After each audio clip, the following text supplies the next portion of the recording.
Every year, there are a handful of movies that I see that I like well enough, or at least find interesting enough, that I want to talk about them, but not quite enough to justify a full 10 or 15-minute breakdown on the channel. They're films that didn't spark a whole essay inside my brain, but still deserve a little space, a little attention, a little moment in the spotlight. So today, I'm doing kind of a rapid fire roundup, quick thoughts on some of the 2025 releases that I never got around to covering in depth on the channel. Think of this as a catch-up session, all the movies that slipped through the cracks gathered up into one place. This is part 4 of what I've been calling I Saw These, I Promise. So without further ado, let's get into it. Although I have no real relationship with either the novel or the original movie from the 80s, what I do have is a long-standing relationship with Edgar Wright's work and a growing affection for Glenn Powell's career. Edgar Wright has been one of my favorite filmmakers for 20 years now, and Glenn Powell has been someone I've followed since Everybody Wants Some.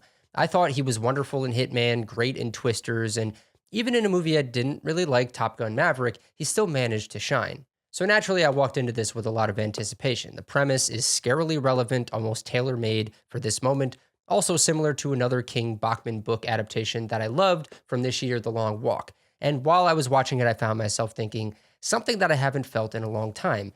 This is pure, unadulterated fun, a straight up action movie that I was completely vibing with, the kind of big screen electricity I've been missing lately. That said, I do have a number of criticisms, and the biggest among them centers on the character of Ben Richards. There's a strange tonal inconsistency in the writing that makes him feel like a hybrid of multiple action movie archetypes that never fully fuse together.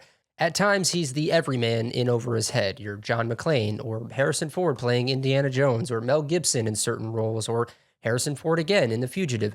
At other times, he's the confident, quippy action titan straight out of a Schwarzenegger, Stallone, or Statham film. Glenn Powell does admirable work grounding all of this, but the script keeps toggling between different modes in a way that feels less like intentional complexity and more like uncertainty about who this guy is actually supposed to be. This tonal confusion around Ben actually reminded me of Stanley Donen's Arabesque, where Gregory Peck plays a college professor dragged into an assassination plot, and the movie can't decide whether he's James Bond or a Dick Van Dyke-style bumbling academic who stumbles into accidental heroics. Sometimes The Running Man drifts into that territory too, where I wasn't sure if I was meant to see Powell as a comedic everyman in over his head, like him running around in nothing but a towel, or a competent action star with quips at the ready, like him grabbing the taser baton and staring the goon in the face, because he does get a number of brooding one-liners in this film. This also ties into how rushed the beginning of the film felt for me. We get a very quick sequence of Ben losing his job, his child being sick with the flu, a brief conversation with his wife and needing money, and then almost immediately he volunteers for a game show in which no one survives. It all happens in what feels like 5 minutes, and I would have loved more time to connect with his family before being thrown into the spectacle. Because of that rushed setup, some of the character beats later in the film, particularly around his temper, don't feel as fully earned. His anger is mentioned and even used as justification for his selection for the show, but it never becomes a meaningful obstacle or defining trait. Another issue I kept bumping into is how frequently the film leans on deus ex machinas. Ben repeatedly stumbles across helpful revolutionaries or conveniently placed allies. One character has a brother who's essentially a dystopian YouTuber unraveling the show's conspiracy, and these coincidences start piling up in a way that undercuts the danger the narrative keeps trying to build. The satirical elements are a mixed bag in this film. Much of the commentary about state-run entertainment, police militarization, news as propaganda, violence as entertainment feels like something the real world has already done to itself. There's a moment early on when Ben watches a show featuring a man answering trivia questions while running on a giant hamster wheel, and I couldn't help thinking, that probably already exists. The dystopia feels less like a future and more like a direct reflection of the present. That's not necessarily the film's fault, but it does mean that some of the satire lacks bite simply because reality beat it to the punch. There's an element to this that feels too much like the internet beat you to it. Too much on here feels like rehash material from us chronically online folks. All that said, I want to shift into the many things I genuinely love because the movie really does work in a lot of ways. Chief among them is that this feels like a real return to form for Edgar Wright after Last Night in Soho, which was a film I admired parts of but never fully connected with. Here, though, the style is back in full force. The editing is snappy, the pacing is relentless, the movie never wastes a second of its runtime, constantly building momentum and escalating the action with a confidence that reminds you exactly why Edgar Wright has been beloved for so long. Every time they cut back to the TV show and Coleman Domingo giving an awesome understood the assignment performance, I wanted to throw my hands up and go, oh, come on. When the first deep fake of Ben's testimonial diary video popped up, it enraged me in the best of ways, and the ramping of the emotional stakes in the plane sequence was very well done, I thought. Glenn Powell's performance in that scene was heartbreaking. And on this topic, part of me wonders if the book's ending should have been done here. I'm inclined to say no because the world is cynical enough and I have room in my heart for a little bit of uplift. But when I found out how the book ends, I couldn't help but ponder if the film is more successful with that ending instead. Let me know down in the comments what you think. This film also captures something essential about 80s action movies without turning it into nostalgia bait or ironic pastiche. There's a kind of elemental clarity and straightforward propulsion that feels ripped straight from the era, but filtered through Edgar Wright's sensibility rather than simply imitated. When people say they don't make them like they used to, one of the dumbest, eye-rollingest internet critiques in modern movie making, I really think this is the kind of movie they're imagining, even if they don't realize it. And that ties into something else I've been thinking about, the idea that modern audiences sometimes expect elevated commentary from every genre film. But Wright isn't trying to make elevated sci-fi here. He's trying to make his version of a 1980s dystopian action film in the same way that he's already made his version of the zombie movie or the buddy cop movie or the alien invasion movie. The one consistent element that made all of those films great is that they still were the thing they were trying to subvert. This film is no different, although maybe less meta, and judged on those terms, this is a huge success. There's also nothing wrong with being blunt. People act like movies from the 60s through the 80s were dens of subtlety, but 90% of the time they weren't. A lot of the thematic bluntness here feels completely in line with those older films, and maybe even more relevant today. Government-run entertainment and news media may not be exactly what we have now, but it doesn't feel that far off. If anything, its proximity adds to this film's unease. The performances help ground everything. Glenn Powell holds the center, even when the script wobbles a little bit, and continues to show the kind of versatility that reminds me of early Brad Pitt or Tom Cruise, actors who took a few swings before fully solidifying their on-screen personas. He might be nearing 40, but it still feels like we're in the early chapters of his career. The supporting cast is excellent too. Josh Brolin, Coleman Domingo, William H. Macy, Michael Cera, Katie O'Brien, Martin Herlihy from Please Don't Destroy, even Lee Pace, who tragically has to wear a mask for much of the film, which is an injustice to those of us who would happily look at Lee Pace's face for 2 hours. By the time the credits rolled, I realized even with all of the issues I brought up, I was never bored. I never stopped having fun, and that matters. This is an incredibly bleak story, but Edgar Wright's energy, style, and emotional clarity keep it moving in a way that feels alive, like a throwback without being nostalgic, a modern action film without being self-serious. In the end, this is simply a hell of a good time at the movies. It feels different than the other good times I've had at the movies this year, maybe because it's not trying to be nostalgic, but not trying to reinvent the wheel either. It's just trying to be a propulsive, entertaining, emotionally charged action film with something on its mind. And that's exactly what it is. This is one of those movies where you basically know what you're getting into from the outset. If you've seen the trailer, you already understand the premise, and the film delivers pretty much exactly that. The movie begins as a look at some of the cultural quirks of Japan, quirks that also show up in other Asian countries, and in that sense, it's not unlike a film like Lulu Wang's The Farewell.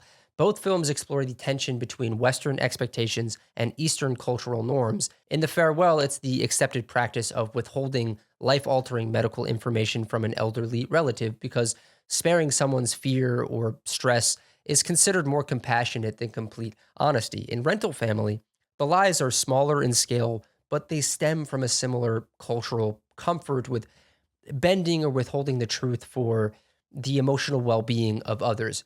In fact, I kind of wish this element of the story and of the cultural differences were explored more vocally throughout the film. On its surface, this is a very humanist movie, very warm, very gentle, but it's also a little toothless. There are many darker, more complicated directions a story like this could have gone, but instead, we get a version of the film that feels only a few cuts above a Hallmark drama. Everything resolves neatly, no one comes away particularly scarred. Brendan Fraser's character learns what it means to be wanted, to play a meaningful role in people's lives. It's all very familiar. And that familiarity is both my biggest gripe with the film and oddly the thing I appreciate most about it. It never pretends to be more than it is. At its core, it's a story about how we care for one another, the ways we soften the truth or bend it or strategically hide it, all in an effort to protect someone else. And it's about the cost of doing that over time. So I can't fault a film for earnestly exploring themes of honesty, compassion, emotional caretaking, or the idea of being there for a stranger.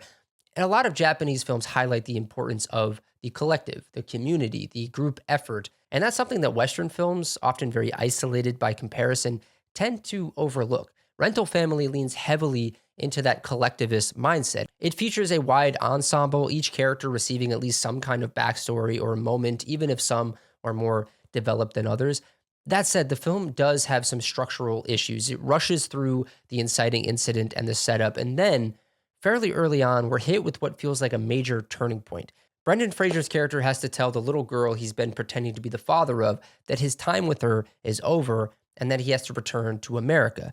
That scene arrives surprisingly early at a point where there's still nearly an hour left in the film, and I would have liked a few more parenting scenes to make it hit a little bit harder. It gives the film a slightly lopsided rhythm. The emotional manipulation, and I use that word in the screenwriting sense, not as a criticism of the film's intentions, never lands as strongly as I hoped it would. I went into this fully prepared to be swept up in the sentimentality, ready for a sob story, and the film just never quite got me there. For the most part, because the story is so predictable, the emotional beats feel softened, and there's not much surprise in where it takes you. As for the performances, I think Brendan Fraser is a genuinely talented actor. I was one of the few people who was genuinely happy to see him win the Oscar for The Whale, which I thought contained a beautiful performance. Here, he has some strong moments, but overall, the performance feels a little one note and occasionally lackluster. The same can be said for some of the supporting cast. Takahiro Hira, who I really love in other work, didn't fully click for me here. Maybe it's a matter of language barrier, him not speaking his native language throughout the film, so I guess I can give it a pass. The standout for me was Akira Imoto. He plays an aging actor whose daughter hires Fraser to pretend to be a journalist writing a profile on him, hoping that it will lift his spirits in his final years. The bond these two characters form, the small adventure that they go on together, is both heartwarming and heartbreaking. It's the part of the film that feels the most alive. Ultimately, I think this is a safe movie. For some people, depending on how cynical you are about the current state of cinema, calling something safe might feel like a death knell. And I don't necessarily mean it in that way. I think it's a perfectly pleasant afternoon watch. It gives you exactly what you expect going in, no more, no less. And honestly, sometimes the story hits you at the right moment. Maybe someone watching this is carrying a lie that they've been afraid to correct or withholding information that they think will hurt someone.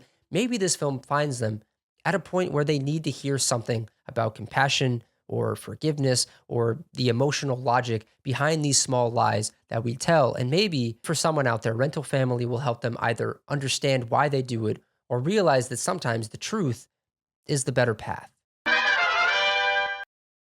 Now, I think I could pretty firmly say that I'm not fully invested in the Joachim Trier catalog. I like him, but I don't love his work. And a lot of the issues that I had with The Worst Person in the World carry over directly into this one. It's that lack of personal relatability and that kind of unfocused storytelling.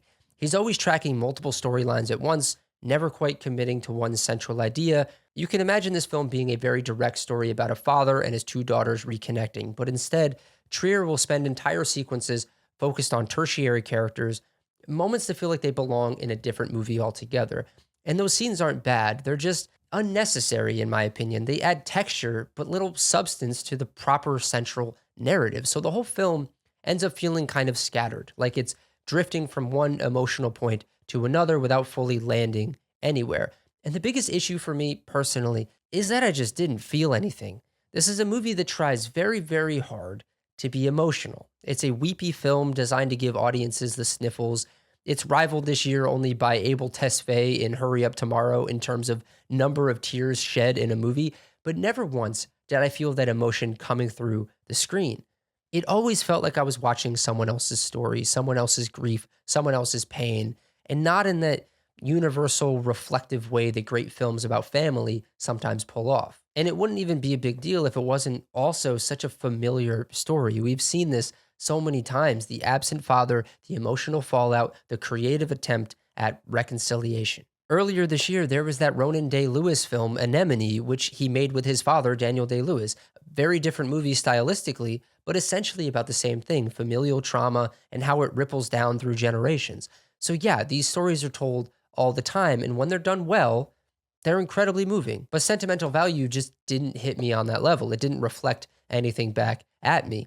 Now, there are things that I do like about it. The performances are solid across the board. Stellan Skarsgård is fantastic. I wouldn't be surprised if he ends up getting an Oscar nomination for this. And the actress who plays Renata Rensvy's character is kind of a standout here. Whenever those two are on screen together, it feels alive. The sister dynamic, that's the core of the movie to me, and I wish there had been more of that. Where things fall apart, I think, for me, it's in the writing. For a film that's getting so much international acclaim, I was actually kind of shocked at how on the nose the dialogue is. And as a writer myself, I couldn't help but think, this sounds like something I would have written in my senior year of college. And yeah, I do kind of mean that in a slightly derogatory way. Let me be clear, it's not bad, but it's simplistic. It's people talking about their emotions rather than embodying them or using repression as code for deep writing. And a character not speaking up is symbolic of the rotten core that they can't rid themselves of, the sins of the father baked into the adult woman with daddy issues. And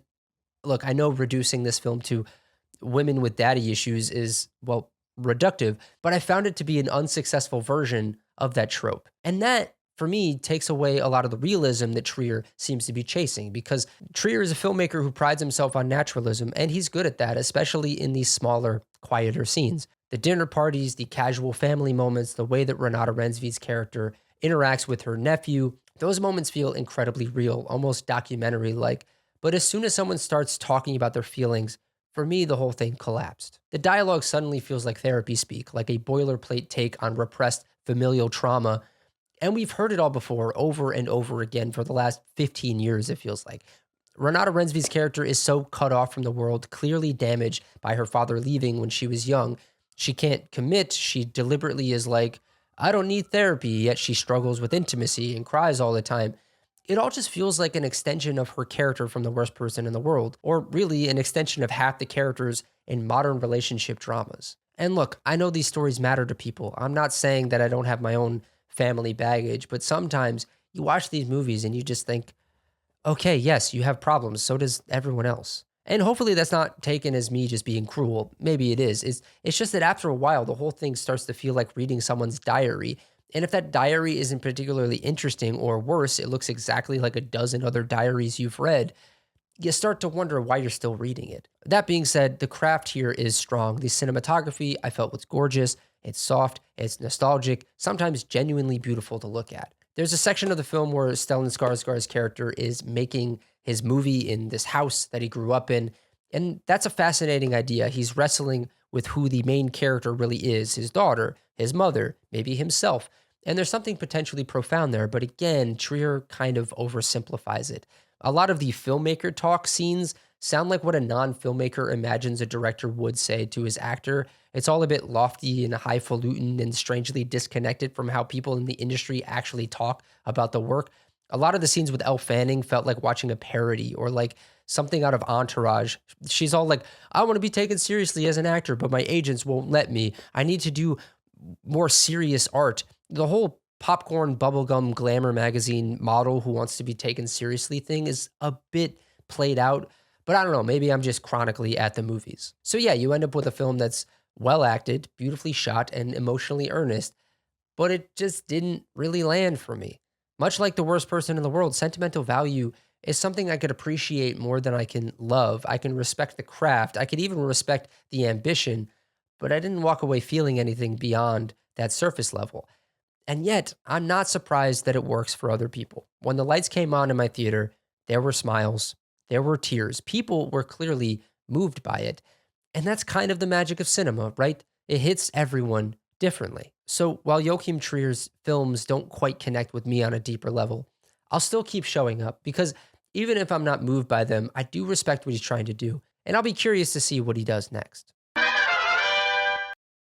Man, there is a lot to talk about in this film, whether it be thematically, stylistically, or whatever. This is a film that's hard to ignore or brush aside as more of the same. And that's because it goes very far out of its way to differentiate itself from the critiques of superhero films, especially those that are an origin story. And I think this is a monumental strength of this film while also being the catalyst for some wavering opinions, both out of me and apparently the world at large. Put another way, this film being a live action 2 hour Saturday morning cartoon is a delightful subversion and, at times, feels like little more than a stretched out, episodic villain of the week story, which you can make the argument is a feature, not a bug. For instance, to put it yet another way, this feels like a very close representation of a comic book on screen. I found myself in a bit of a tug of war between being impressed with the yada yadaing of the Superman lore, of how Gunn refuses to hold our hand through this already living, breathing universe, and with being frustrated that the film wasn't following through on the tried and true conventions of the genre. It created a bit of a distance between me and a lot of the characters, namely Clark and Lois, because we're thrust into their story in media res. There's no will they, won't they, and thus the tension of the film becomes more focused on the geopolitical conniving of Lex Luthor and Clark's reconciliation with what he was sent to this planet for in the first place. Again, I love this aspect, and naturally, I am also repelled by it. I don't want to keep harping on this point, but I think the shocking lack of exposition left me with some desire for exposition. Not that we're ever lost plot wise or the setups aren't paid off effectively, but when Clark and Lois kiss for the first time, I do feel a bit robbed of some satisfaction. But again, all of this is in service of the film's real strength, which seems to be pissing a lot of people off, usually bad faith movie watchers looking for things to hate, which is the philosophy and commentary of the era, world events, i.e., immigration, Israel, Palestine, Ukraine, Russia, etc. Now, I'm in no position to speak on how well this film tackles those geopolitical conflicts or how deftly it handles these themes, but the fact that the film introduces them as ideas without declaring to have the answers is the kind of punk rock thing we, good faith movie watchers, claim to want out of these films. We love it when genre filmmaking, horror, superhero, sci fi actually has something to say about the state of the world in the present moment. And while I'm at it, I gotta hand it to James Gunn and Nicholas Hoult for making a genuinely smart and terrifying villain. Every time Lex got the upper hand on Superman, it never felt far-fetched and always felt creatively rich. The scene in the pocket dimension where Lex is trying to get information out of Superman was some legitimately evil shit with a dark ending, and the speech he gave about envy fueling his motives was so well done. And on the whole, the creativity in Gunn's films always impresses me. His worlds can sometimes feel Ghibli-esque with their creativity. The nameless gondola alien in the pocket dimension, the small Tasmanian devil that turns into a kaiju overnight, the sort of gross out moments like poking the kaiju in the eye with a Green Lantern eye poker, or the creativity with which Lex takes down Superman, the nanites in his mouth, were all just such a refreshing reprieve from the typical CGI destruction fest that these films tend to get bogged down with. And I think the decision to make Clark Superman a poser, both in music taste and in ideology, only to come around to the idea of being a poser is punk rock in and of itself, that being sentimental or hopeful in a cynical world is an act of rebellion, was kind of refreshingly modern and beautiful. I'm going to wrap this up because this video is already getting long enough by saying that I could see why some people might be allergic to certain aspects of this film and the James Gunn style, but I found this to be a bold and impressive start to his new era for DC, if that's even happening anymore. The cast is wonderful all around. Crypto is adorable, even if I seem to be the only one in my theater who gave a shit about him. The humor wasn't as quippy and gunny as it has been in the past, and it spoke to some fundamental philosophy that I think should be shared with the world. The movie has its flaws, sure. Not enough time with Ma and Pa Kent makes the final scene not really as impactful as it could have been. A lack of tension when it came to Clark's relationship with Lois. Some people were swooning at their kiss at the end, but at that point, it felt like old news. There's a bit too much yada yadaing of the character setup, in my opinion, and overall, a resolution that feels like the end of an episode of TV. To some degree, that's a positive and a negative, but Again, too much to pack into a video like this, but I think you have enough of an idea of my thoughts on this movie. Also, P.S., be sure to check what tickets you're buying. I accidentally bought a 3D ticket to see this way back when I saw it, and I can't believe that this is still a thing that we're trying to make happen. Spending the first 20 minutes of the movie letting my eyes adjust to the 3D was annoying and distracting. I might do a rewatch of this at some point because I do feel that a good chunk of the beginning was ruined for me because I was fiddling with my glasses and paying attention to the gimmick instead of to the actual story. This movie has no fat on it whatsoever. In the hands of another director, there'd be car chases, shootouts, big dramatic moments, but that's not Soderbergh's thing. Instead, he keeps it focused and smart with tons of dialogue that pulls you in and makes you question who's playing who the whole time. It's closer to something like Side Effects or Contagion than Haywire or Out of Sight. One thing I love here is the collaboration between Soderbergh and David Koepp. This is their second movie together this year after Presence, and it feels like they've hit a really solid groove. David Koepp has been one of Hollywood's most reliable screenwriters for decades. Jurassic Park, Mission Impossible, Panic Room, the list goes on. And here, he brings the same level of craftsmanship. The dialogue is sharp, the pacing is airtight, and he finds a way to make even quiet, subtle scenes feel loaded with tension. The guy just knows how to write, and paired with Soderbergh's direction, it's a match that really works. The performances are great, especially Michael Fassbender and Cate Blanchett, who carry the whole marriage built on trust, or is it dynamic perfectly. There are these long dinner scenes where characters are just talking, but they're so tense and well done that you don't even notice how much exposition is being dropped. It all builds to a midpoint twist that I won't spoil here, but it shifts the movie into something like Mr. and Mrs. Smith, except way more grounded. That said, a few things bugged me, primarily the cinematography. Man, the highlights are crazy. It looks like someone smeared Vaseline all over the lens. Street lights, office lights, everything has this overpowering halation, and it's just distracting to me.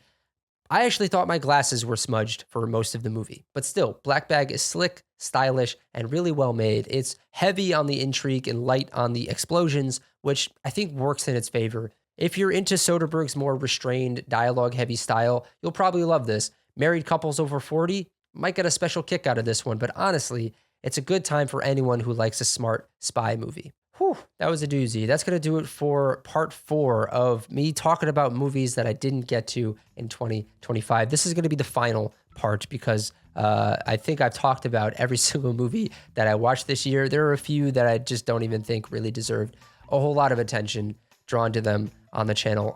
But yeah, let me know what you thought of all of these movies down in the comments. Was I too positive on The Running Man? Was I too harsh on Rental Family? Let me know down in the comments. And when you're done down there, don't forget to like this video, hit the subscribe button, and hit the bell to be notified when new videos come out on this channel. Then you can head over and follow me on Letterboxd so you can see what I'm watching, when I'm watching it. And I'll see you all next time and next year.